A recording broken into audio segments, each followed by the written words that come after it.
You're listening to Keith Engle, the host of TGI Sports Talks on the National Streaming Sports Roku channel.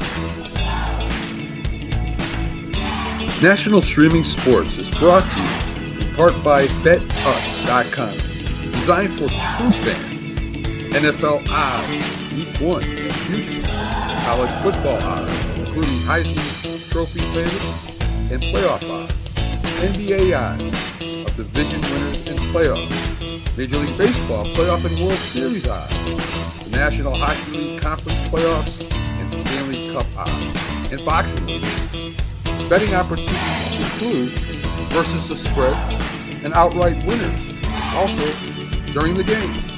Use our link on our website, ncsp.info. The Bet Us Opportunities webpage for a 125% bonus on your first 3 deposits. Must be 21 years old, and remember, bet responsibly. Good evening, guys. Keith Engle here for TGI Sports Talks College Football Huddle. Great to have you with us. Remember, Bet Us. Go to Northeast Streaming Sports webpage and click the link there so you can help out Northeast National Streaming Sports build the brand. So I wasn't going to play the commercial. I was going to actually talk to it, but I had to run off real quick and do something, so I did that. Hopefully everybody's doing well tonight. What a beautiful day in upstate New York today. I mean, top 10 day. Top 10 day. I was stuck in my office working all day. But every time I wandered upstairs and took a little walk, it was nice. Welcome everybody watching tonight on Facebook, our TGI Sports Talk Facebook page, our YouTube page, of course, the Roku channel, the National Streaming Sports Roku channel. Guys, get out there and get those. Go to your Roku app and get that Roku channel for Northeast Streaming, National Streaming Sports downloaded. I'll get this right. And also all the groups that let us share. Quick shout out to Ralph Williams at RW Media. Ralph does some great stuff, beginning with the Sports Corner with Smoke and Jim Frazier every Tuesday from 4 to 6 p.m. Eastern. You can catch him on Facebook, YouTube, and coming back to the radio. I'll try to share some information when I can find that post Ralph said he put up for me. And maybe we'll get Ralph on tonight. He might pop in and we'll get that information. The groups out there that I like to chat about, John Gonzalez at the Sports Authorities, one of our top backers. Flo and the gang over at Bottom Line Sports. They do some great podcasts as well. Ken Krause at Golf Buds, sports of all sorts. And, of course, the gang over at LTS, Let's Talk Sports, where they still allow us to share our show on their Facebook page, even though we don't go live there anymore. It is what it is, and great talent over there. Tanner D, Nick Bodkin, Scott Colby comes on our show, Alan Perales. Oh, Scott will probably be with us to give us some picks later. Who knows? And a quick guest to my guest on 101 with Keith Engle last week, Reggie Williams, who was a tremendous linebacker with the Bengals for 14 years, and before that, an Ivy League star, one of the biggest Ivy League stars to come out and play professional football. And this week we'll have Mackie Sasser, former backup catcher with the Mets. Played with the Pirates and the Giants and the Mariners. And we'll talk to Mackie about lots of stuff there as well. Oh, guys, college football. It's week 2, and I'm exhausted. Notre Dame, we're going to talk about a lot of stuff, but we'll talk. I'm sure this show is going to be dominated by a couple of topics, one of them being Notre Dame and Marcus Freeman.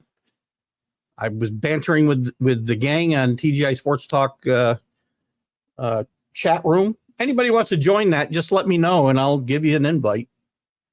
It's on my personal messenger, but we set up a chat room and there's a few. Danny Fuller joined and he's become a full-time participant. Rick and Kenny, Mark Robertshaw, some of the guys who chat in there. So we're chatting during this game and I'm trying hard to back my national championship pick and a coach who I thought was going to grow into this job. And I've defended him for 3 years now, as Rick Sherlock knows very well. And I've done it vehemently with great Enthusiasm. Time's up, Marcus. You know, when you were building this program a couple of years ago and you got off to a 1-3 start, you lost to Marshall at home. I said, give him time. You came back. You got to a pretty good bowl game that year. You finished 9-4 when the feeling could have fallen in on you. I looked the other way. Last year, very disappointing season when Sam Hartman come in at quarterback. I looked the other way. Now we get to this year, and I think, look at the schedule. Team's ripe to go undefeated. You got Riley Leonard, a great dual threat quarterback. You brought back a very renowned offensive coordinator. Good God. What the heck is his name?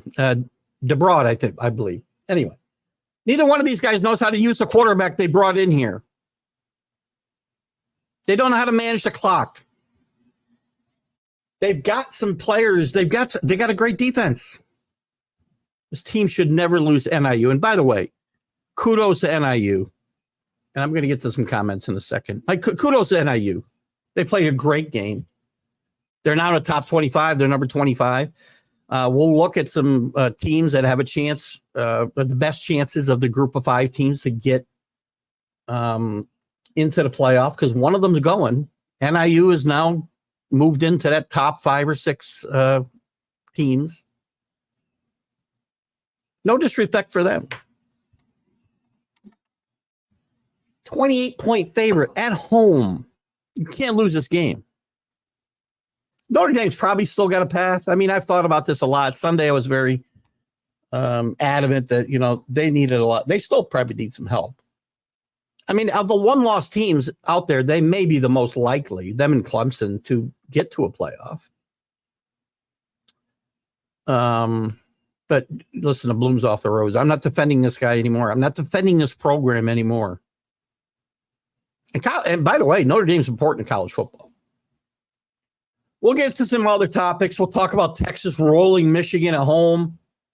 Some close calls again. Oregon with another close call to a really good group of 5 team, Boise State at home. Illinois beats Kansas.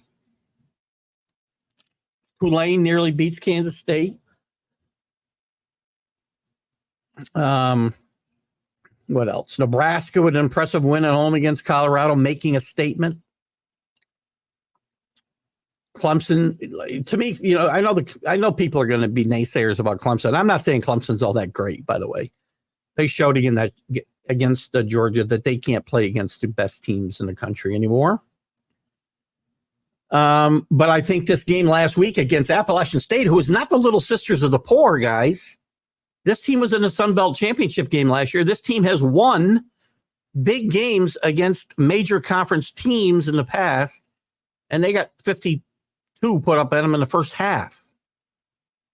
To me, it just shows how good. And that's not really to toot Clemson's horn as much it is for me to say that's how good Georgia is. Syracuse with a nice start. 2-0 now. McCord's played great for 2 games. Fran Brown looks like he's changed the culture there. They've got some fun wideouts and skill position players. Fun to watch.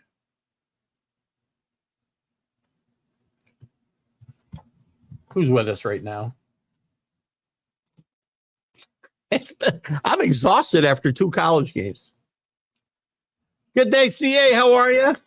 I saw your question. I can answer your question now. Who's going to play Texas? Listen, my bracket's blowed up, man. I had Notre Dame playing Georgia. I have Texas losing in the semifinals, I believe. I still got a shot. My four buys were Georgia. Can't read my own writing. Utah, FSU. They're dead in the water, obviously. And Oregon. Oregon, listen, they got 2 wins, but I'm not sure they're even getting to the Big Ten championship game right now. There's going to be some teams that might sneak into that 2 spot. I feel like I'm yelling. Sorry. Good evening, Rick. How are you? Fun show with the group before you. We have some fun on the national streaming. What do we call that show? I don't even know. It is on national streaming sports. It's a national sports show, I guess we call it. We have a lot of fun, and you would think we're all drinking. I think sometimes the way things go, it's amazing the overreactions there, right? But we talk about some college football there, and Deion. Great comparison that Mac had a comment about the comparison of. It was from a different college podcast, and some comments that somebody made, and as far as building programs, he was comparing. Would you rather have Deion, who's a great name and markets? I mean, this game was one of the most watched games of the week this week. Colorado State will probably do better than some of the games that have done. The Colorado State-Colorado game this week will draw more viewers than some of the other games that were played this week. But that's all great, but you got to win games. Matt Rule has now built two. Well, let's just say, I'm not ready to say Nebraska's back, on top, but he took a Baylor program from the depths, nearly the death penalty, the way Art Briles left things there, and brought them to the top of the heap of college football almost. Top of the Big 12, nearly got a playoff berth. Then he went to the NFL. Now he's back in with Nebraska, and he's rebuilt a program that has been irrelevant. One of the great programs in college football history has been irrelevant basically since 2012, whenever they moved to the Big Ten. I think 2012 sounds about right. Said, watch him. They're a sleeper. Reality's a great, great quarterback. And he's doing it the right way. He builds things to last. Deion's flashy. They got two of the best players in the country, but that's it. Hurt's a nice player at wide receiver. His kid's a good quarterback, one of the best quarterbacks in the country. And Travis Hunter's maybe the best player in the country. But that's it.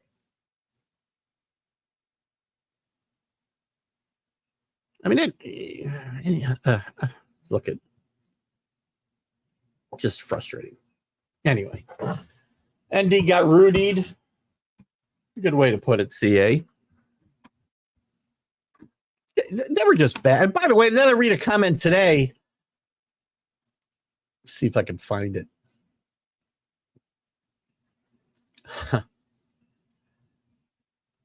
Freeman, Irish lost because they believed the hype. Whose job is it to make sure you don't believe the hype? The coaches. Again, I've defended these guys forever. I was wrong, and I will stop. I told those guys, you're done seeing me defend Marcus Freeman. Marcus Freeman either goes 11-1 here, or Marcus Freeman's probably out of South Bend. I mean, this was Jerry Faust bad Saturday. Again, take nothing away from NIU. It's a good football team. It's not like they were, and again, I saw some comparisons with the, 15 years ago now, or maybe more. Appalachian State beats Michigan at home, which was a bigger upset. The App State was far bigger upset. Appalachian State wasn't even playing at the highest level of college football yet. They were a division below. That's still the biggest upset, maybe in college football history. This is close, though. Ugly. Rudy. I saw some funny pictures of Rudy Rudiger. If you don't know the movie, if you haven't seen the movie Rudy, guys, you have to watch it. You're missing out. But there was some great pictures of the Rudy character from the movie, played by. Come on, Keith, you can get it there. Sean Astin, I believe. Tell me if I'm wrong. I think it's Sean Astin. With the Notre Dame, he's got the leather jacket on, and it doesn't have ND on it, and now it has an NIU logo. James, how are you, buddy? Great to have you with us, buddy. We go to 8:30 though, but that's fine. If you can only stay till late, that's great. Love doing the show with you, James. James is, I don't know, James, when did you start coming on the shows? I mean, it feels like years, but I know it's only been since last winter. Told James the first time that he was on, I think, the Sunday morning Mac and Jack, or the big football show, that, geez, I thought he'd been doing this for a while. And then we teamed up on the debate show on Mac and Jack on Saturday morning, and he was great. And I thought he'd been doing this for a while. And he said he just, I don't even know what your real job is, James. I see you sometimes in what looks like a dental office. So I'm listening for screaming in the background. I can't hear any. I love having you with us, James. James, big LSU fan, by the way. Interesting matchup. Very interesting. Game day was going to Kentucky. ESPN Game Day was going to Kentucky this coming week for the Georgia-Kentucky game. After South Carolina, Shane Bieber's team looked like they were one of the worst teams in the country when they almost got beat the week before. And it's escaping me who they played, but they win an impressive game at Kentucky, who's usually pretty tough at home. They're not going to win the SEC by any means, but Mark Stoops is a good coach, and they usually are tough at home, and they just demolished them. Defense was really good. Game day's going to South Carolina, Columbia, South Carolina, for LSU and South Carolina this week. I'm going to say right now, James, I got to think about this a little more, and maybe before the show's out, I'll have a solid pick for you. When we go through the games, I'll solidify this. I think South Carolina's got a chance to beat your LSU Tigers. I'm sorry. Shane Beamer's a great coach. I love the quarterback. I think there's still some weapons. I think the defense is a little better, maybe. Don't know yet. LSU and Brian Kelly scare me. I know. We'll talk more about it. Unless massive injuries hit, like Texas last year. From when? Unless massive injuries like Texas last year from them. Am I reading? Have I lost my ability to read? Unless massive injuries like Texas last year had, I don't know, OSU or Georgia. I predict Georgia versus OSU. That's Ohio State, I'm guessing, right? To play Texas for the trophy. Fair enough. Maybe you mean Oklahoma State. I don't know. I mean, I like Oklahoma State myself. I had them in the playoff and still do. I do have Ohio State making the playoff. I had them ranked 8th, right behind Texas at 7. Because remember, Texas will probably be 6. As good as Georgia is, though, Georgia's got to play like 5 top 10 teams or something like that. They've got who's Georgia got? Oh my God. I mean, this is we talked about Florida's schedule, and Chris Efgrave, who may or may not be here, he's having some internet problems. He wants to talk about Florida's next game against Texas A&M. We'll talk about it, but I think Florida's dead in the water. They had an impressive win last week, but I don't think that's going to happen. Let's look at Georgia's schedule right now. I don't think anybody's ever had this type of run. They've got Kentucky this week, and then the coming weeks, they got number 4 Alabama, then a couple of bye weeks against Auburn and Mississippi State. Just kidding, Tiger fans and whatever Mississippi State is. They got number 2 Texas, number 5 Ole Miss, number 7 Tennessee. This is because of what the SEC's become. These are all, by the way, conference games. But this team might be this is the best team in the country right today. See, we've had 2 weeks now to digest some of this. So anyway, I'm not sure about the first part of that comment. I'm guessing, I don't know what massive injuries Texas had last year. I'm not sure where I can't figure out the first part of that, but I get the rest. James, you're a mentor. Oh, that's very nice of you. A mentor in this podcasting game. I have a lot of fun. I know you think Deion's a good coach. Deion was a good coach. And again, the lack of talent. Listen, in the college game, you know where that falls. That falls. There's no general manager to blame. And I said, I get it. He's only had 2 years, but the man's not doing any recruiting. That offensive line is as bad as it was last year. It hasn't improved even a little bit. Not even a little bit. The defense is a little bit better, I would say. And again, Deion was a really good coach at Jackson State. When he got the job, listen, quite frankly, I thought it was going to be a clown show. I really did. I watched him very closely. We talked about it on the show a lot, and I was so impressed with the way he coached, the way he held kids accountable. His own son, he benched in a championship game. But there's something different since he's gone to the power forward. I mean, there's just too much bling. And how do I say this? At Jackson State, and go back and watch Coach Prime, by the way. If you have Amazon Prime, watch the reality series, Coach Prime. It's very interesting. A lot of it takes place, most of it, I think, takes place while he's at Jackson State. I don't think it's still going on. Maybe it is. I haven't watched it in a while. But it's really interesting. Get this behind the scenes look at what he did and how he held kids accountable, missing meetings, missing practice, making mistakes. His own kid he held out of the championship game.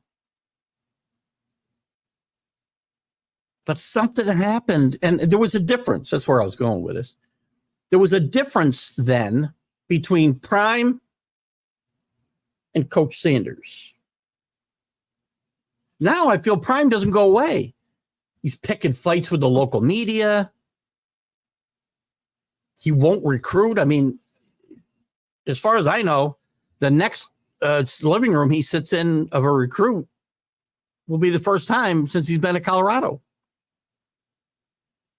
And yeah, you're right. He does lack some talent, but he's got two of the best players in the country in his kid, Shedeur, and again, Travis Hunter, to my mind, you've heard me say this a lot, James. He's the best player in the country. But there's nothing around him. I like Horn. You got to recruit. There's nobody to blame for this offensive line not being better.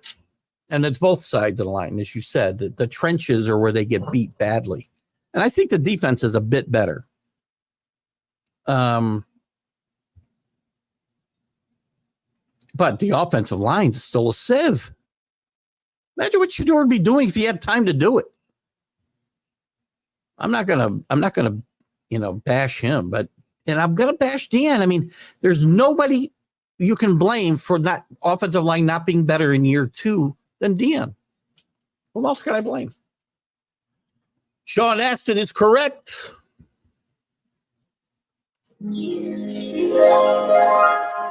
I don't know what that was. Oh, I'm not done. How long we got to go with this? I'm very proud of myself, apparently, for that answer. How about we stop that? Wait. I never played with my soundboard, and I should. It sounds awful. Sean Austin is correct. It was a great movie. He works as a retina technician. Oh, cool. I am saying that right, retina. That's the thing in my eye. If I detach it, I won't see. Because I see it with the top on sometimes. I thought it looked like a dental office sometimes. So good. That's good stuff, James. Doing good work. James is a calm influence on the prior show. That's right. Without Jack, you need a calming influence, and James provides that. I get a little riled up. What was up with, I know I touch college football, but I know, James, I know you're close to Sonia. Man, I swear CJ was somehow possessing her today. She was wound right up. I like the fire. CA says it's a difficult prediction because Texas and Georgia will be playing twice and a third time. That's entirely possible. There's a gauntlet to run in the SEC. I think Ole Miss here's the thing. I really don't think that Georgia and Texas get to the SEC championship game, because I think Ole Miss is going to get there. They've got the easiest schedule of all these teams. They play Georgia, and I don't think they play another ranked team. Let's take a quick look at Ole Miss's schedule. I'm not sure they play another ranked team. What happened?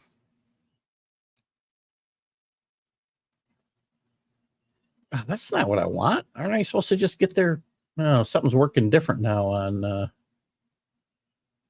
right, we'll do this a different way. You want to mess with me? I'll mess with you. Ole Miss.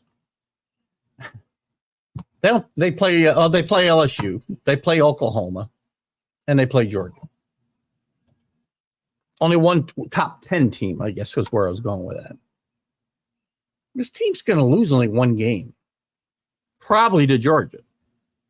And I know James will probably feel otherwise, and Alan Perales will feel another way.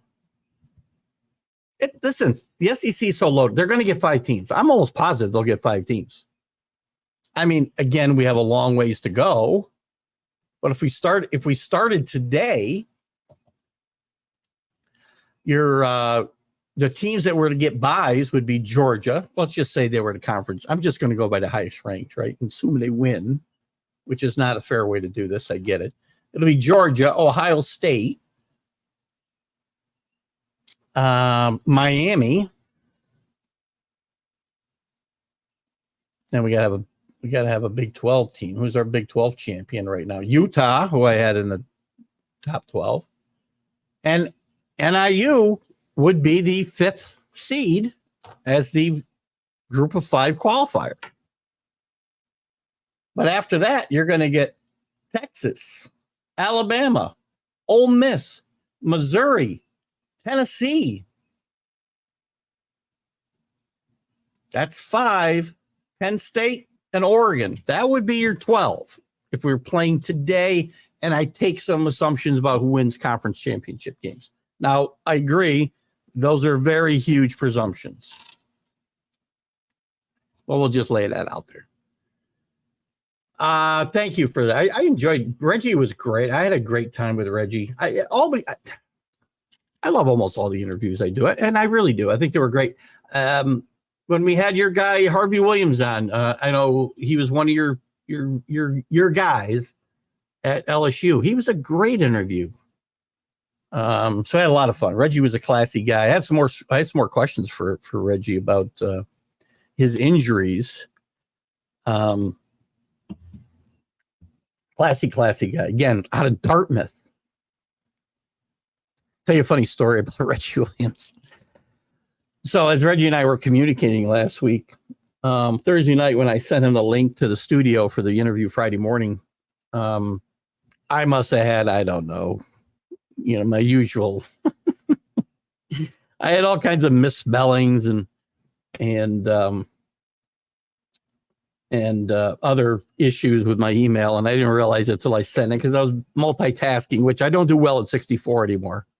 I used to be a pretty good multitasker. I have a hard time doing one thing at a time, as you can tell. But anyway, I sent it off, and then I had to send another email to him saying, who does that? Who just sends an email out with all those misspellings and bad English phrasing to an Ivy Leaguer? Only me. So anyway. Here's the thing though, James, you're right. They could cannibalize themselves, but I think they get 5 anyway because stricter schedule is going to mean so much. This committee is going to put tons of emphasis on strict schedule. That's something that might help hurt Boise State because if they beat Oregon, they'd be looking really good. But the Mountain West is not going to get a lot of respect, and they're not going to get a lot of quality wins there. So that's still why I think, and they will cannibalize themselves, but it won't hurt them the way it'll hurt. The ACC is going to cannibalize itself. I think the Big 12 is likely to cannibalize itself. At Big 10, not so much. Ohio State's going to go undefeated, most likely. Well, maybe one loss somewhere. To me, if there's a team going to go undefeated, it's probably going to be Ohio State. without even looking at their schedule. We can take a look at it if you like. And I'm not saying they're the best team in the country. Georgia is obviously the best team in the country, and Georgia could go 10-2, not make the SEC championship game, and be the favorite to win the national championship. That's how good they are, and the kind of respect they're going to get. Now the problem with that is they'd have to play extra games, right? You can't get a bye. But good stuff. Yeah. I mean, look at Dan, maybe he'll turn this thing around, but as we talked about, I mean, Bo, and I respect Bo's opinion too a lot. I respect James' opinion. I respect Sonia's, Mac, and Bo's, surely. I just don't see where you think this team is. I mean, James made the comment that 5-7 can get you a bowl game. I mean, technically, you got to be 6-6, and none of those wins can be against non-FBS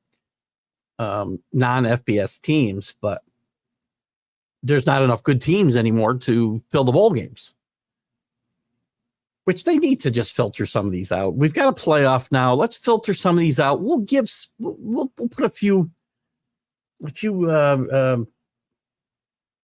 lower tier bowls out there, but let's get rid of the Pinstripe Bowl and the Candy Striper Bowl and whatever else is out there.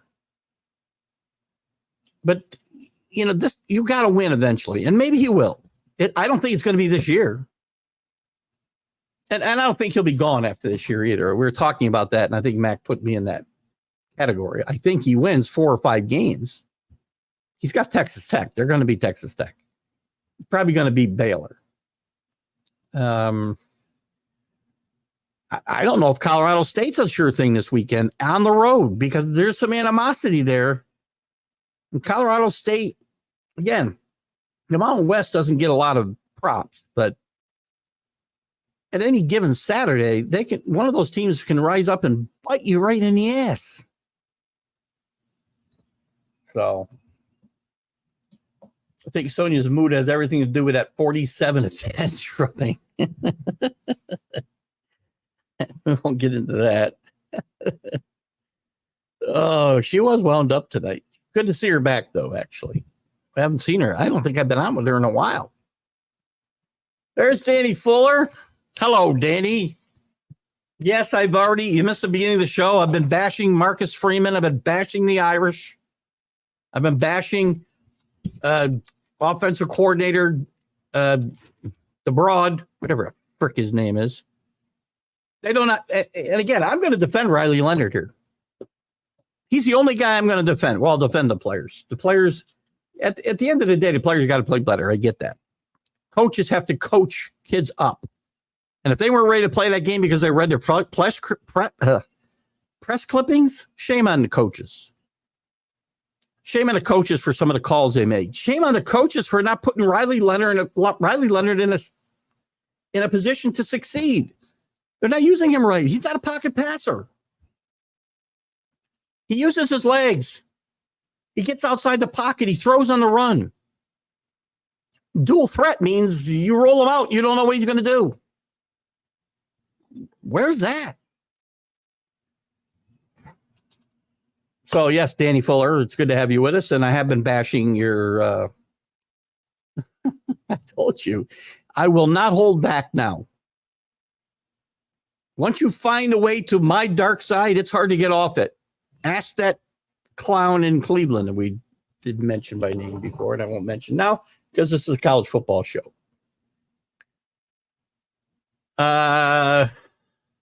He did. Yeah, that was actually well timed. I did see James crack up at that comment, by the way. The true freshman receiver is why Ohio State is a real deal. If they go to the championship, he'll be a big reason why. Listen. Well, they have to. I mean, they have to. This is basically a $20 million investment in Will Howard. Whatever it took to bring this kid in as a recruit. The transfer running back from Ole Miss. Frick is his name.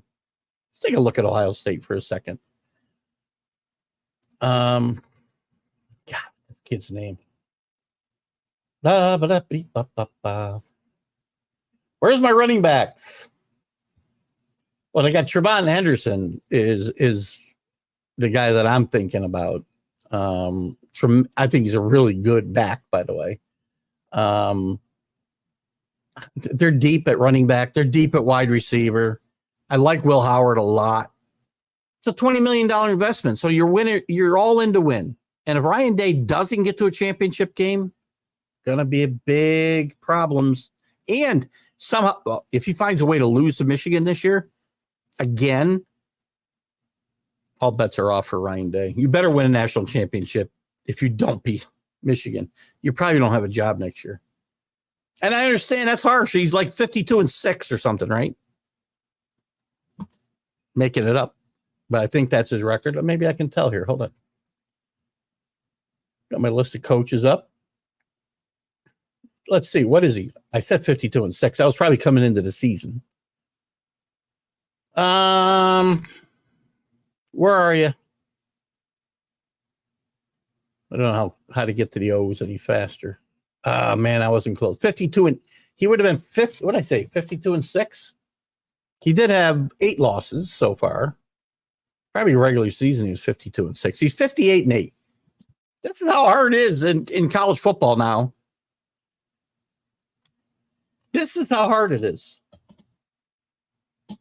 Mike Denbrook, by the way, is the guy I'm trying to think of as coordinator for Notre Dame. Hold on. My mouse don't want to work. DA. Listen, I will tell you this. I'm not proud of this. I bet North Carolina State getting 9 against Tennessee. I'll tell you what. That kid playing quarterback, who I'll never be able to say his name. Oh, God, what is his name? Help me out. I just can't. I'm going to try to see it and say it. I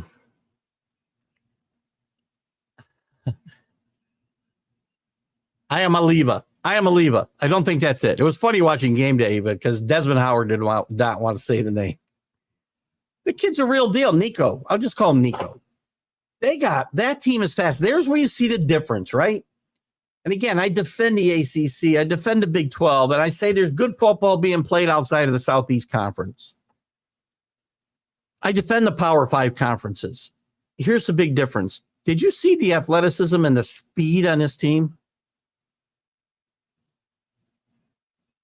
Really good. I mean, North Carolina State, this is not a top 10 team. They still might do some damage in the ACC this year. They could still be in a playoff. Hell, ACC is going to be wide open. But there you really saw the difference. You saw the difference 2 weeks ago with Georgia and Clemson. To me, it was even more evident Saturday night watching Tennessee just fly up and down the field on offense and defense. So I'm not forgetting the Vols. The Vols are up to number 7. I wasn't giving them respect. Again, I'll admit that. One thing I hope you guys have come to learn about me is I'm very strong in my opinions, but I'm also will tell you when I'm wrong. I was dead wrong so far anyway about Notre Dame. I was wrong about Marcus Freeman. I do not think he's going to survive. And I was wrong about Tennessee so far this year. Told you, Billy Packer. I go by the Billy Packer axiom. I'm sometimes wrong, but never in doubt.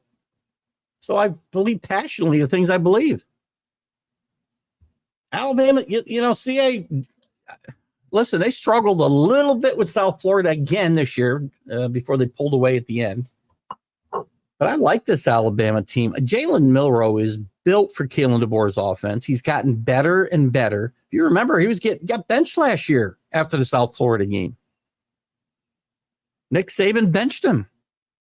He came back and he was one of the best players in the country the last half of the season. So I do think Alabama will have some bumps along the way, but I do think they'll make the playoff. I don't think they'll win. I don't think they'll get to the Final Four. But I do think they'll have some. Ohio State goes undefeated and they won't lose to Oregon or Penn State at home. They never lose to Penn State. James Franklin is like, what is he, 4-17 lifetime or something against Ohio State and Michigan? He doesn't beat top 10 teams at all. So I agree. I think they do go undefeated. Let me take a quick look. I do see a comment. Let me get to this. I'll check out Ohio State in a second. AC's got my dark. This is the first time I've seen your dark side. I want to see this more. Listen. You must have not have seen me last Friday on the MLB update. I've been this way for about 5 days now. There's days I'm calm and there's days I'm not. And when we get into the season, man, and things rile me up, see it on Sundays. I'm very passionate about what I believe and what I don't think is right or wrong. I don't like being wrong. I defended Marcus Freeman for 3 years now. And I feel like now he's let me down. That was one of the worst coaching jobs I have ever seen in my life. That the 2nd and 1 throw down the middle of the field from the pocket, they'll roll the kid out. And if somebody breaks loose, then you throw it down the field. Or you run for the first down. With the lead, by the way. And then you don't use your last time out until after they kick a field goal and you let them run another minute off the clock. You could have got the ball back with a minute plus, maybe a minute 5, I don't know, maybe in a minute 10. I don't have it in my head, but it's close to that. Even if it's a minute, that's a whole lot more than 30 seconds. It's like twice as much based on my math career. And you saw at the end of the game, they could have used 2 more plays, right? So,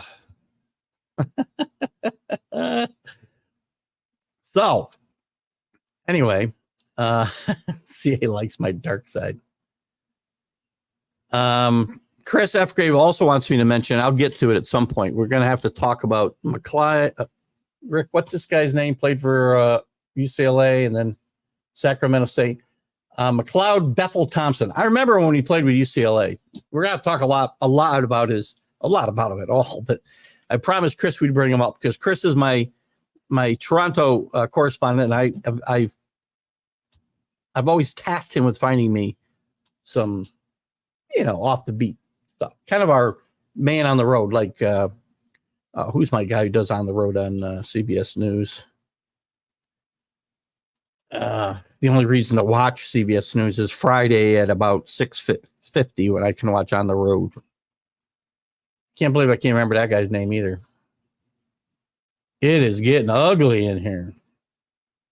Who was I looking at? And I'm going to guess Danny's already looked, so he knows that that's the only losable games. They're not losing to Marshall. They're not losing to Michigan State. They're not losing to Iowa. Iowa right back to where they were. Can't score points. And they had Iowa State beat.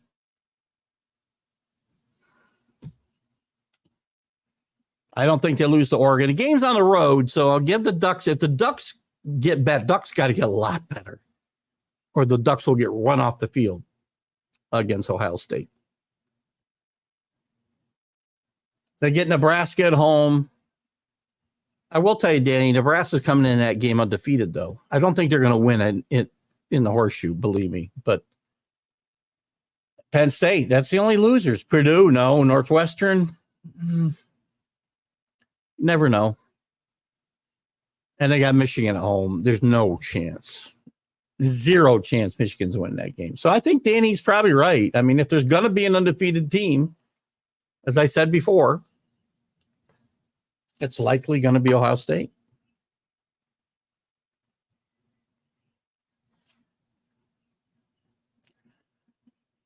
Let's look at the rankings real quick. And we can talk about what's coming up for some of these teams, I guess. I got my games that I'm really interested in this week. A couple of them will be a little bit surprises, but Georgia number 1, not unanimous. I'm a little surprised, to be honest with you, but I guess I get it. Texas has got its backers. Ohio State's got its backers. And I'll tell you what, Ohio State can go undefeated, and Georgia can lose 2 games, and they still might be favored to win the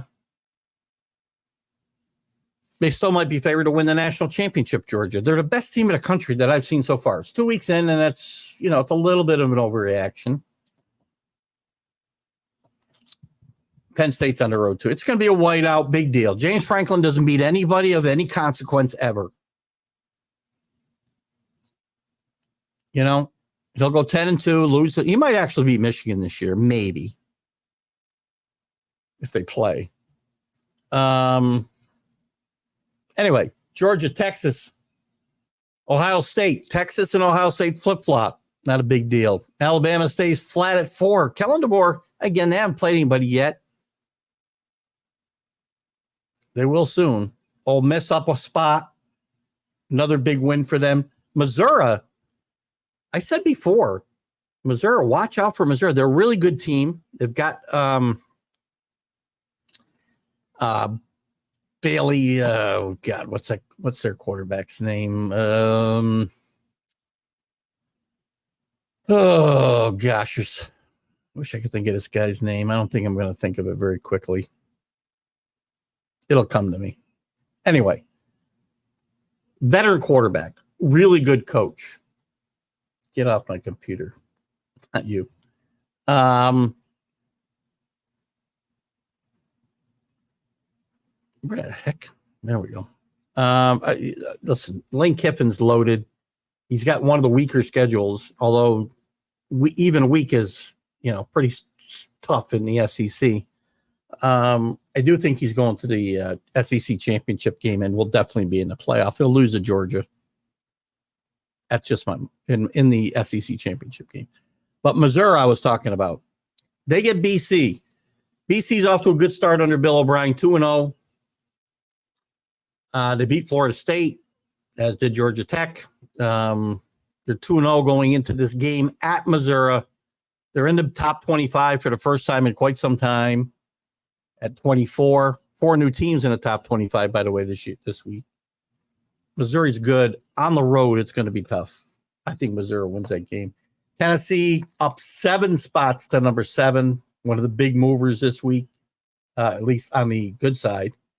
We got a couple big movers down.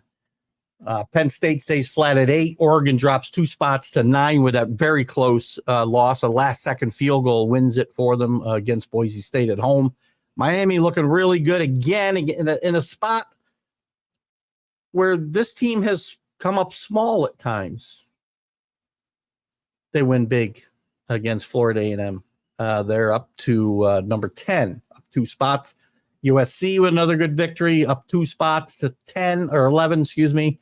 Utah drops a spot. Cam Rising got hurt in this game against Baylor. Saturday seems to be all right. Cam Rising, one of the great players in the country. Oklahoma State. Arkansas, who I'm not a big fan of. Sam Hartman's kind of fighting for his job. They did a great job. They got out 14-0, 21-7. Oklahoma State comes back, and then it was neither one of these teams wanted to win at the end. Big Mike Gundy fan. They up 3 spots, but that was a lot closer than it should have been. 8-point win in overtime. Kansas State just survives Tulane, but they move up 3 spots. That's because of the team's falling, by the way. Oklahoma stays flat, just barely getting by a bet. Not a good Houston team, by the way. And I believe this game was at home. Somebody can correct me if I'm wrong. They win by 2 against not a good Houston team. A Houston team that got blown out by UNLV, who's going to be one of the surprises. They got an interesting game this week, too, against Kansas, who lost to Illinois this week. LSU up 2 spots, rebounding with a win this past week. They're up to 16. Michigan dropped 7, one of the bigger droppers after that bet. Listen, I said all week that this was not going to be close. I don't think it was even as close as the score. Michigan's offense is just putrid. And this team will not finish in the top 25. Notre Dame drops 13 spots from 5 to 18. You can't drop much further without dropping out. Marcus Freeman needs to go on a big roll, and now style points are going to matter for Notre Dame a lot. Any comments you guys have about the top 25 or some of the games this week, bring them up. It's 7:50. We still got about 40 minutes left. 39 minutes, whatever. I can't do math, as you know. LSU. Boop. Louisville, 2-0, up 3 spots. Arizona stays flat at 2-0. I think they got a decent game this week. Iowa State with the big rivalry win against Iowa. They were not ranked. They move into the 21st spot. Clemson moves up 3 with a big win against Appalachian State, hanging 50+ on in the first half. Again, this wasn't the Little Sisters of the Poor. This was an impressive win for Clemson, but Clemson's still good and can probably still be really good in the ACC, but they can't beat elite teams right now. Nebraska ranked for the first time in God knows how long, 2-0. Boston College ranked for the first time in a while. Northern Illinois, 2-0, number 25. The teams that dropped out, Kansas, Iowa, Georgia Tech, North Carolina State.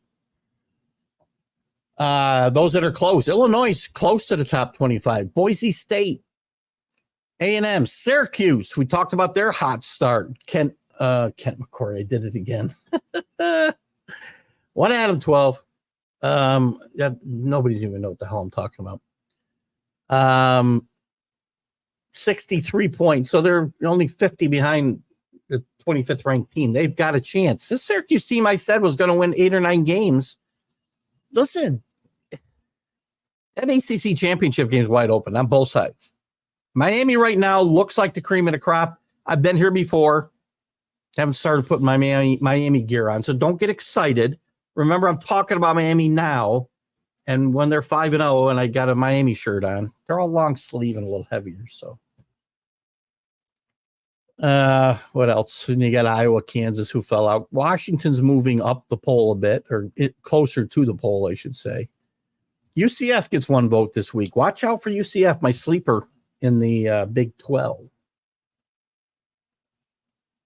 The Texas-Georgia game is going to really be decisive on who likely will be the eventual champion.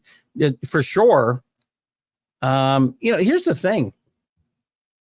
It feels like, especially when you watch Notre Dame lose this week and Oregon struggle and who else struggled? Kansas State struggles. Look at all these teams struggle. People are worried about 12 teams and the regular season not matter. I feel like every game matters more. And as CA said before, James, Texas and Georgia might play 3 times. Possible. I don't think they both get to the title game, though. I think Ole Miss gets there against one of them. Don't sleep on tomorrow night's Arizona State-Texas State game, CA says. Texas State's always, Arizona State, what is Arizona State's record, by the way? I want to go through the standings quickly and see if there's other, some of the surprises maybe. We'll see if we got time to do that. What am I doing on the NFL? Off the top 25, let me get the FBS one. Arizona State 2-0, Texas State 2-0. Texas State plays really good. That's a really good football team. That's a really good league. It's an interesting game. And a very interesting game Friday. UNLV at Kansas. Kansas losing to Illinois in the Big Ten. And Brent Bielema's team, again, they play ugly and they find a way to win some games. But they get hurt now without divisions in the Big Ten and whatnot. They've got very little chance to finish, in the top 5 of that league. the Big 18. But Vegas is 2-0. Huge win against Houston the first week. I think it'd be a lot of fun. Plus, you also got Arizona. You get two ranked teams and Fox is going to have really good teams. I think they're going to have Big 12 games on, I believe, every Friday night, if I'm not mistaken. So this week it's Arizona, number 20, at Kansas State, number 14. Arizona's lost their head coach, Jed Finch, who went to Washington. A lot of players followed him or transferred out, but they're started year 2-0, ranked. Kansas State survives Tulane, a very good AAC team. Interesting games before we get to the Saturday main events. I got to bring this up because Chris didn't make it in because let me get your comments first.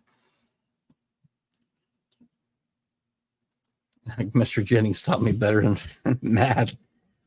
That must have been HVCC. Now, here's the thing, Rick. If you put a betting slip in front of me, I can do math like a whiz.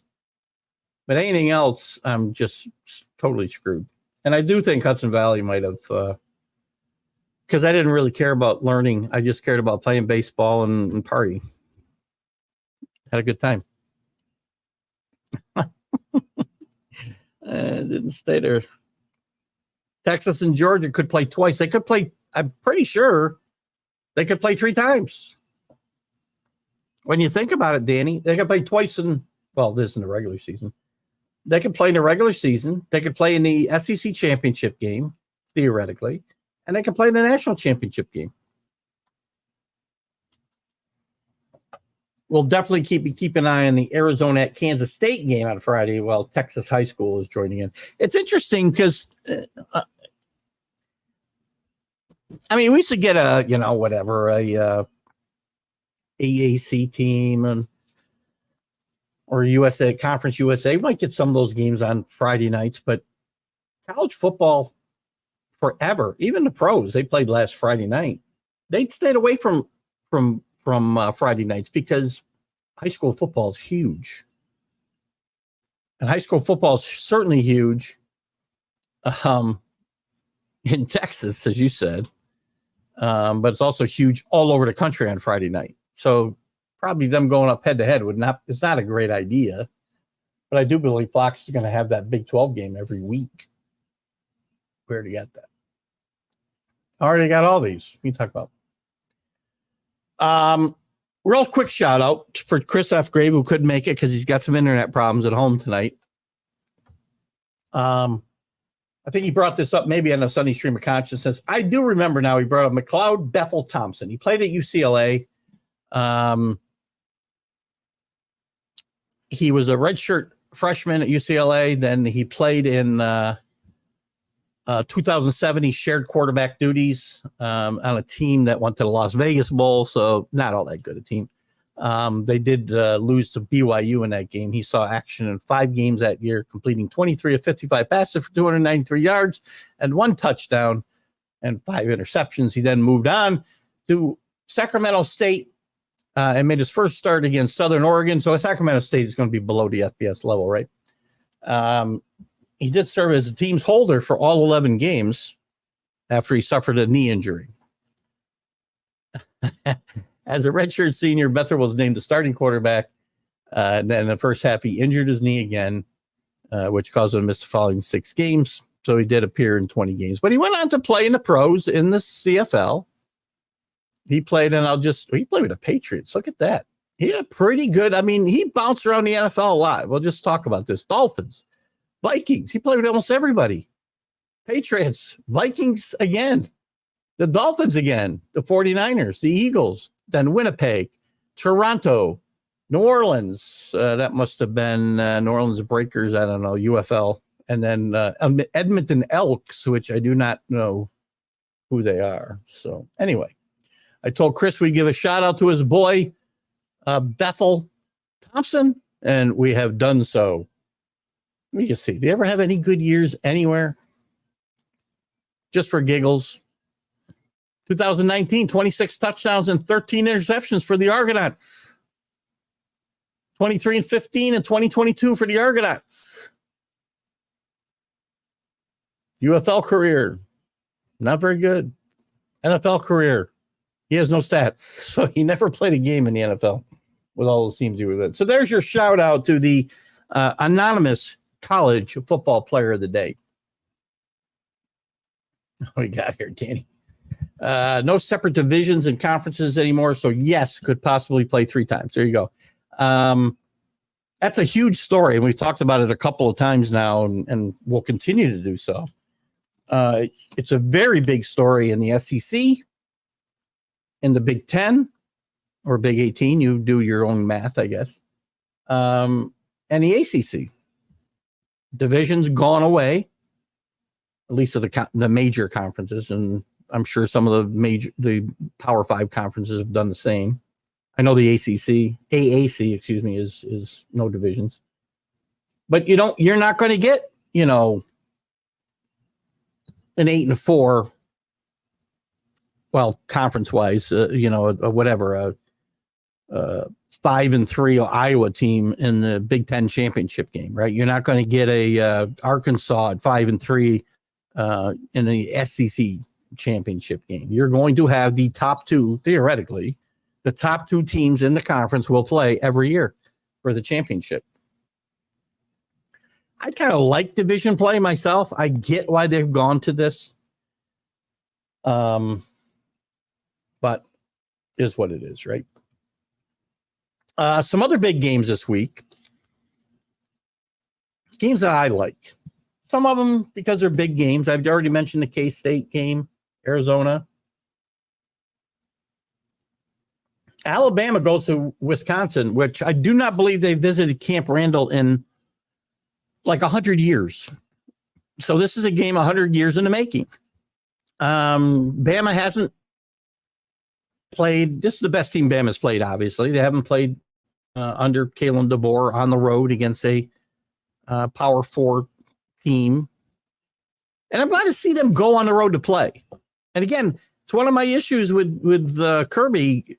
And Rick, I've talked about this before, and I know you've given me a few instances where they went out of conference, but I'm not talking about neutral sites. True road non-conference games, the SEC doesn't do a lot of them on the road. Georgia, specifically. Alabama's gone to Texas before they were in the SEC. Now they're going to Wisconsin. Those are good tests to see who these best teams are in my mind.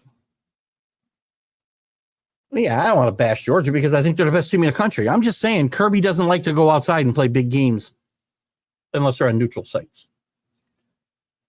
LSU, South Carolina, I find interesting. I mentioned to James earlier. I don't think he made a comment about this. South Carolina's got a fighter's chance here. They played really, really well in Kentucky last week. Not an easy place to play. Not the best team in the country, the SEC, or not even a conference contender, much less a national championship contender. But they played really good defense last week, and they're very opportunistic on offense. LSU needs this win. Game day will be there. This will be a pumped-up crowd in Columbia. Let's see what happens. FSU, we all know about their problems at Florida State. 0-2. Lost to BC, lost to Georgia Tech. Two conference losses already. That's huge. But Mike Norvell gets his old school Memphis coming to Florida State. Memphis, one of those group of 5 teams, and I'll talk about them in a second, that I think really have a shot. There's like 6 teams I like, and somebody could come from the outside we don't think about. I wasn't thinking about NIU a week ago. BC, number 24, ranked, going to Missouri.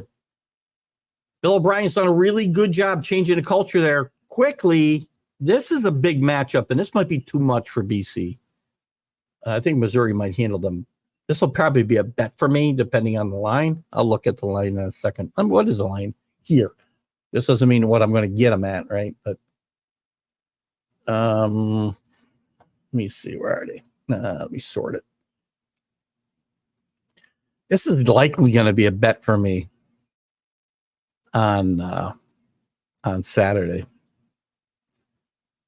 Boston College, Missouri, Missouri 16. I'm not sure if I'm willing to lay 16 or not. We'll see if that can come down to a 2-touchdown game. We'll see. Notre Dame, Purdue. I put this in my to watch games because, again, style points now matter. Purdue's not very good. Notre Dame needs to put this mess behind them, and they need to go just blow the doors off this Purdue team. They just have to. UCF and TCU interest me because I like Gus Malzahn's offense. I like KJ Jefferson in that offense. I think this could be a surprise team in the Big 12. I don't think they're going to get to the championship game necessarily. I think they could have a shot. But this game intrigues me a bit. And UNLV in Kansas is another game, as I mentioned already. Let's get to a couple of comments here. I thought I saw James had something up, but I guess I was old. CA. I try to get them to call you CA on the other shows, CA, and I can't do it. They're always trying to say Excalibur 1 Force. Gosh. So CA will again be sharing in the fantasy chat Texas high school football games live on YouTube. Cool. The high school media coverage keeps improving, even though commentary sometimes is horrible. Hilarious are both. By the way, speaking of YouTube, if you guys I tried to tell my stepson this the other day. He couldn't get the Miami game, and I just said, go to YouTube, free YouTube, and just put in whatever game you're looking for. If you don't have the ESPN Plus or you don't have the SEC network or the ACC network, and these games are on there, just put in, Wake Forest football live. You're going to get the feed. Somebody's going to be posting the feed, similar to what CA talks about right here. Somebody will post that feed. Now, the feed might go down. When I was I had him on the phone Saturday, and I put the game on YouTube, watched the rest of it on. It was on, I think it was on the ACC network, if I'm not mistaken, or maybe just ESPN Plus. Same thing. I mean, ACC, the SEC network, these are all ESPN productions, by the way. But I watched the whole game on YouTube after I got there. So, again, you can watch all of these. You can find them anywhere. You don't have to pay like I do for ESPN Plus. Just go Google, just put in YouTube and search for that game live. Guarantee you find it.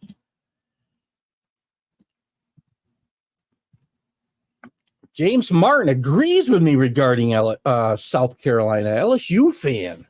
I'm more concerned regarding LSU lack of depth at wide receiver D-back. The defense overall is better than last season. I agree with that 100%. I would not say great, definitely. LSU can easily be a 3-4 loss team this season because of other more talented teams in the conference. They did lose a lot of talent. I mean, I like Nussborough. How do you say his name? Nussberger? Brett Nussberger? Oh, God. I wanted to look at a couple of things here quickly. We can bring up some other games if you want, but I want to I got some notes here about the group of 5 teams. So remember, the 5th seed in this tournament, Nussmeier, thank you. Nussmeier. Got a couple of good wideouts, I think. As you said, not very deep. As far as the group of 5 teams go,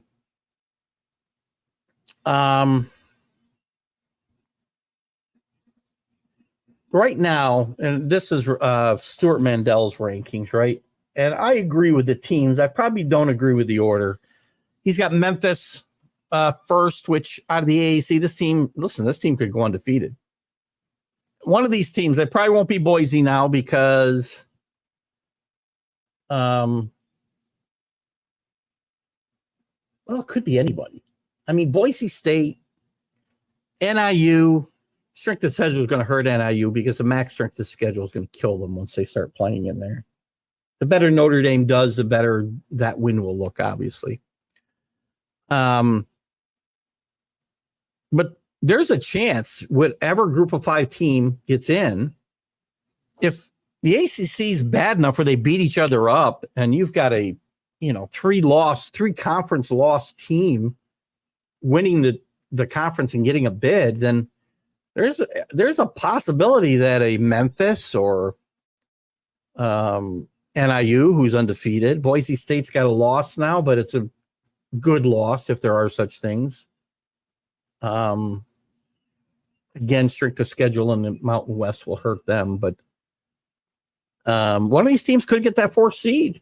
It'd be very interesting, and a bye that goes with it. It's possible.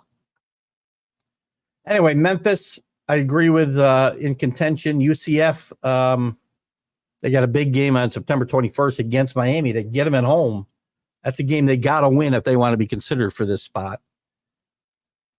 Tulane, who we saw nearly beat Kansas State this week. Tulane's been very good for quite some time. That AAC is also an underrated conference. The ACC and the AAC and the Mountain West, 2 teams.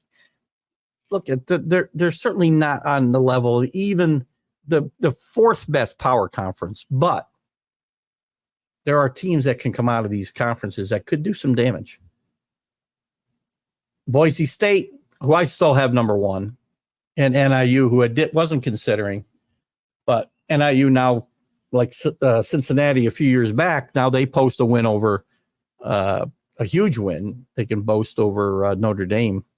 But they probably, again, they need to go undefeated to have any kind of shot, even to get that Power 5 slot, I would say. CA says, I've seen what you're mentioning, but these high school sites are legit covered. I'm not saying, I was just throwing that out there about, and by the way, they get censored by YouTube. I could care less. If I can go find a game I can't find somewhere else, I'll go find it every day. And a lot of these sites that whatever, YouTube blocks them and 5 minutes later they're back. So, and the one I watched the entire Miami game.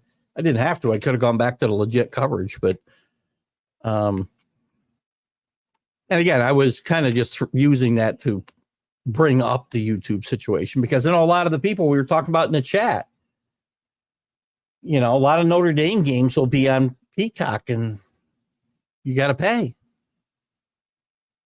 Well, there's an option for you. Go to YouTube and put in Notre Dame Live and you'll find the game. If you don't, I'd be shocked. You might get a buffer here and there. It's going to be a little behind the live coverage. What do you care if you're not following the score somewhere else? Yeah. We already talked about Deion a little bit. I'm just looking at some of my other notes here. Nebraska's trending in the right direction. We talked about this. Do we think Nebraska's close to being back? I think they're close. Again, this year, I don't think they're going to be. I don't think they're going to win the Big Ten. I don't think they're going to get to the Big Ten championship game, but they're going to be much, much better. I think they're going to finish. They could surprise and finish second because Oregon and Penn State could disappoint everybody. But USC could be better than we thought. They've got 2 fairly impressive wins so far. But to me, who's going to finish second here? To me, there's only a handful of options. It's not Illinois. It's not Indiana. It's not Michigan State. It's not Rutgers. It's not Washington. It's not Wisconsin. Although we're going to learn a lot about Wisconsin. They are 2-0. We're going to learn a lot about them getting Alabama at home this week. It's not Purdue. It's not UCLA. 1-0 under new coach Deshaun Foster. It's not going to be Iowa because Iowa can't score points. It's not going to be Michigan. It's not going to be Minnesota. Northwestern, they're never going to be that good. And I think Maryland will be a disappointment. So that leaves, we know Ohio State's going to be 1. We're certain of that. That leaves Oregon, Penn State, USC, and Nebraska. So it's not out of the realm of possibility. Nebraska finishes second in this conference and gets blown out by Ohio State twice this year. Just saying. Dave Campbell's Texas high school footage page covers the whole state and gets live look-ins from other sites like the NFL. Oh, that's kind of cool. So you put this link up in our fantasy football chat, right? I got to. That reminds me, I got to bring up our college stats, right? And I'll give you my picks. 8:50. Forgot. I'll give you all my picks from the. For those of you that are in our college pick'em. What happened? Oh, it froze there for a second. I don't know why. Oh, you know why? Because I almost closed this out. Put up another. Wow, that was close. I almost went bye-byes. All right. 8:16. We got time for this. TGI Sports Talk. Here, that's last year's stuff. Where's this year? I didn't get this one group who used to always invite me. They didn't invite me this year at all. So depressed. Here are our leaders. I don't know. Again, if you know who these people are or you are them, tell me who you are. ESPN fan, bunch of numbers. Picks one is in first at 16-4. Very impressive. 8 wins last week to go along with 8 wins in week 1. Sportsnut 15-5. Not sure who that is. Somebody speak up. 7 wins this week and 8 the first week. Keith E, that's me. 14-6. Only 6 winners this week. Not good. Paul is 13-7. Scott Kobe 13-7. Beamer Ball, that's going to be Neil Bush. We know him. Paul Spada.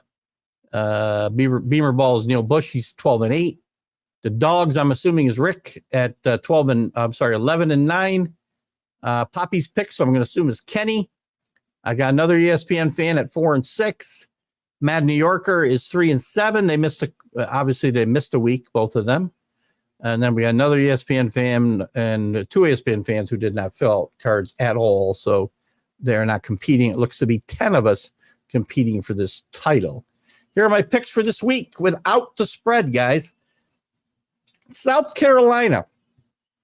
This is a switch from what I first picked. I did take LSU to begin with. The more I've thought about this pick, I like South Carolina to win this game. I'm going to take Florida State despite all their problems and me liking Memphis more than just a little bit.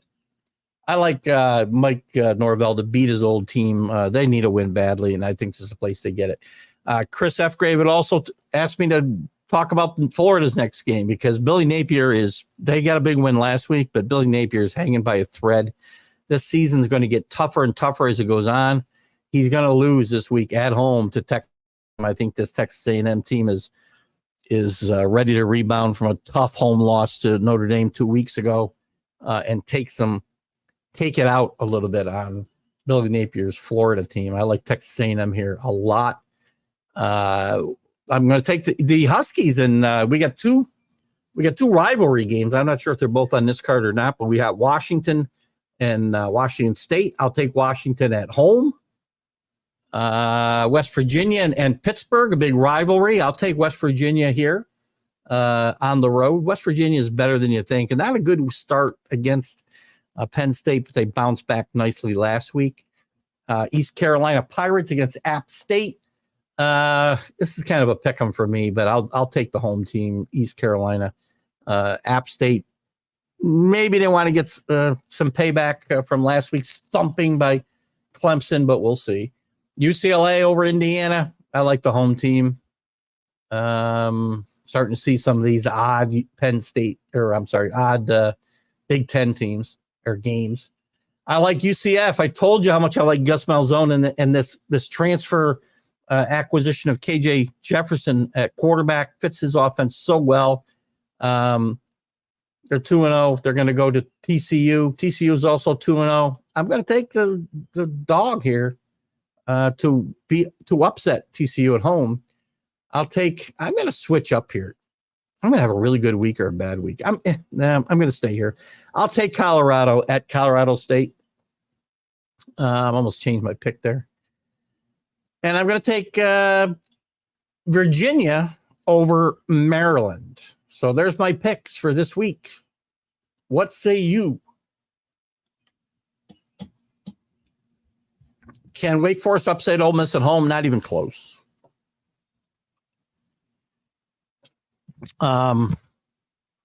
Wake Forest has had, a couple of down years now. We're going to get, I hope, we'll get Larry Sorensen on next week, and we'll talk about the results of this game and Wake Forest's start and whether this team is going to start to get better. They haven't been the same since Hartman left, and they're going to be in the bottom half of that ACC, I'm afraid. Maybe Larry will disagree with me. I don't know. But I do not see – Ole Miss is just loaded for bear. Jackson Dart, one of the best quarterbacks in the country, off to a great start. There's a lot of great quarterbacks out there. This is going to be a quarterback Heisman season again.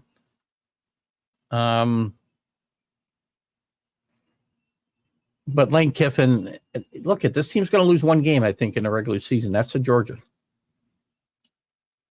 Just my opinion, of course. Oh, what else is going on I wanted to talk about? Anything cool?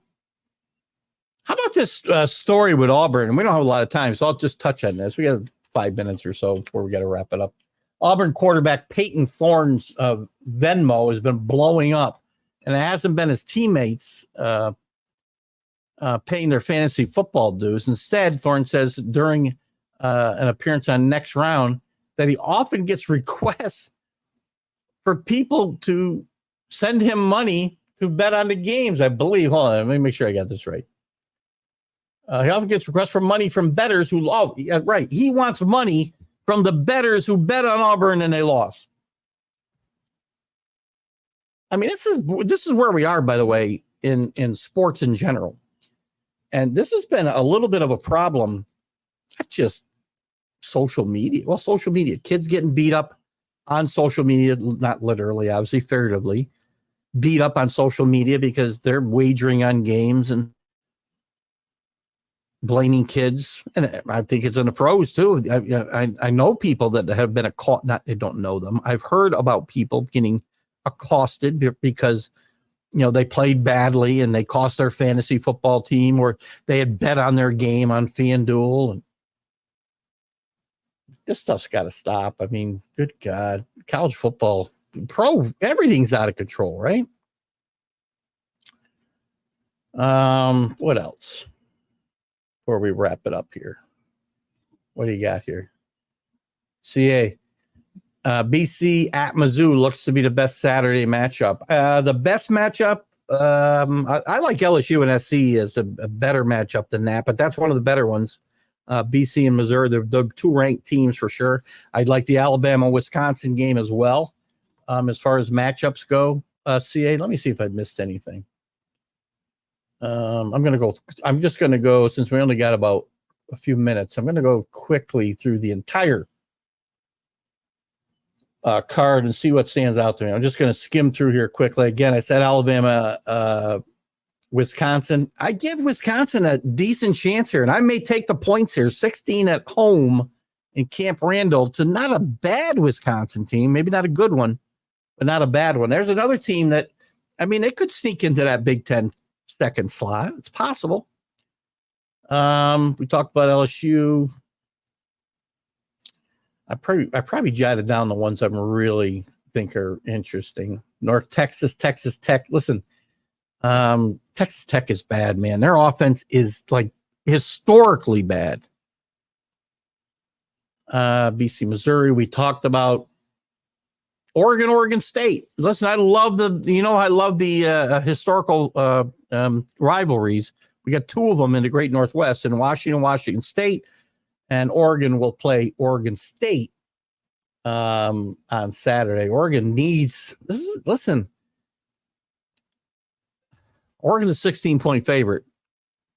I'm not sure how they're 16-point favorite over anybody on the road right now.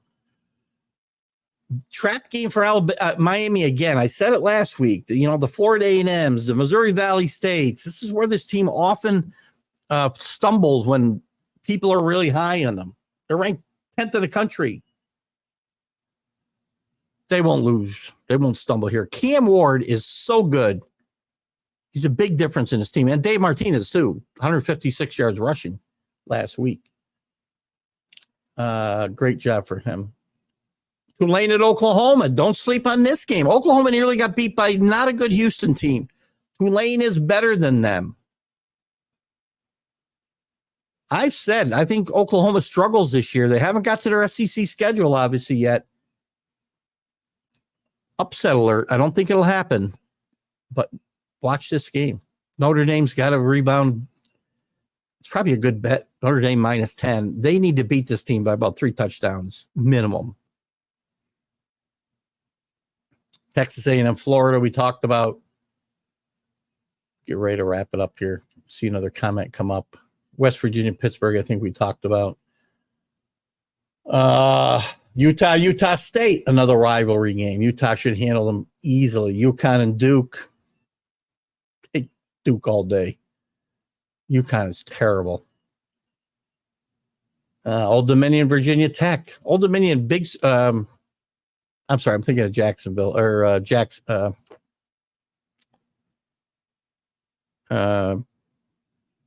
who the heck am I thinking about? Now I lost track of what I was thinking of. UTEP and Liberty. Nah. Oh, we do have the Army and Navy are both off. Air Force has Baylor this week, by the way. We want to make sure we shout out our military folks. And by the way, today, guys, I didn't mention, I should have mentioned at the top of the show. Let's not forget today and what happened. Here I am with math again. 23 years ago. Oh my God, 23 years ago. September 11th, 300 firefighters, over 3,000 people just going to work. Over 300 firefighters, 80 policemen, a ton of first responders, all lost their lives in the worst terror attack in this country. And let's never forget what happened that day. I should have brought it up in the beginning, and I apologize for not doing that. But again, I'm not seeing a lot of talk about it. But let's not forget this. CA, South Florida, Southern Miss, that would be a fun game. South Florida, by the way, again, this is important for them. They had they gave Alabama a fight for 3 quarters last week. They got Miami next week. They better not look ahead. Or Southern Miss could knock them off, but South Florida could give Miami some fits in 2 weeks. Danny Fuller, thank you. James Earl Jones, another great one goes. James Earl Jones passed away not far from here in the Hudson Valley region at 93 years old. Just a classic actor, great voice. He spanned generations, Darth Vader to Mustafa. Tremendous talent. Guys, thanks for watching tonight. We'll be back on Friday with Mackie Sasser and the 101 with Keith Engle show at 9 a.m. Eastern. We'll be on at 3 p.m. with the MLB update. And then Sunday, a stream of consciousness. And then, of course, several guest appearances along the way. Guys, thanks for sharing the night with me since 6 o'clock. If you've been with us since the National Streaming Sports Show. But you guys have a great night. Thank you, Keith Engle for TGI Sports Talks, College Football Huddle. You guys have a great night. Bye-bye. National Streaming Sports is brought to you in part by BetUs.com, designed for true fans. NFL odds, Week 1 and futures, college football odds, including Heisman Trophy favorites and playoff odds, NBA odds of division winners and playoffs, Major League Baseball playoff and World Series odds, the National Hockey League Conference playoffs, and Stanley Cup odds. and boxing leagues. Betting opportunities include versus the spread and outright winners, also during the game. Use our link on our website, nessp.info, the Bet Us Opportunities webpage for a 125% bonus on your first 3 deposits. Must be 21 years old, and remember, bet responsibly. You're listening to Keith Engle, the host of